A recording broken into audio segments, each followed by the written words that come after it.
கண்ணதாசனை பற்றி 10 வரிகள். கண்ணதாசன் முத்தையா 1927இல் சிவகங்கையில் பிறந்தார்.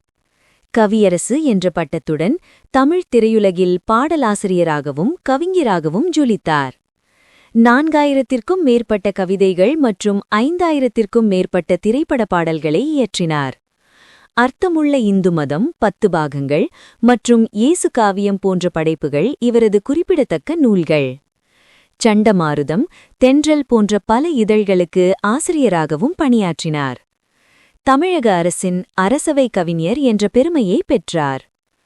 சேரமான் காதலி என்ற நாவலுக்காக 1980இல் சாகித்ய அகாதமி விருது வென்றார். கன்னியாகுமரி மாவட்டத்தில் உள்ள அவரது சொந்த ஊரில் அவரது நினைவிடமும் நூலகமும் உள்ளது. ஷேக்ஸ்பியரின் படைப்புகளின் தாக்கத்தால் கலங்காதிரு மனமே என்ற தனது முதல் பாடலை எழுதினார். வாழ்க்கையின் ஏற்றத்தாழ்வுகளைப் பற்றி எழுதிய வனவாசம், மனிதவாசம் போன்ற ஆட்டோபயோகிராஃபீஸ் இவரது எழுத்துலக பயணத்தைப் பற்றி கூறுகின்றன.